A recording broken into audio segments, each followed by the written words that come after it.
हमारा बच्चा 3.5-4 साल का हो जाए तो हम उसे तालीम के लिए भेजते हैं। तो जब वो बच्चा पहले दिन जाता है तो उसे किसी लफ्ज़ की तमीज़ नहीं होती, तो उसे टीचर जो हैं वो कलर्स नेम याद करवाते हैं।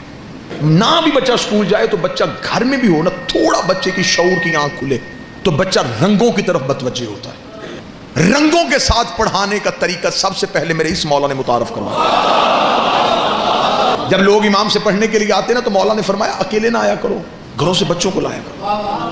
तो मौला इसलिए नहीं लेके आते, हमने पढ़ना होता है वो शरारतें करते। इमाम ने कहा तुम्हें नहीं पता हुज्जत की महफिल में कोई शरारत नहीं करता। आया अगले दिन वो बच्चे साथ लेके आए। इमाम ने जब एक दर्स पढ़ा दिया तो इमाम बच्चों के साथ ज़मीन पे बैठ गए।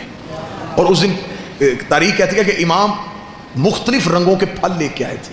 इमाम ने बच्चों को वो मुख्तलिफ फल दिखाने शुरू किए। लोगों ने इमाम से कहा मौला ये क्या कर रहे हैं? इमाम ने फरमाया तुम नहीं जानते, बच्चा सबसे पहले रंगों से सीखता है।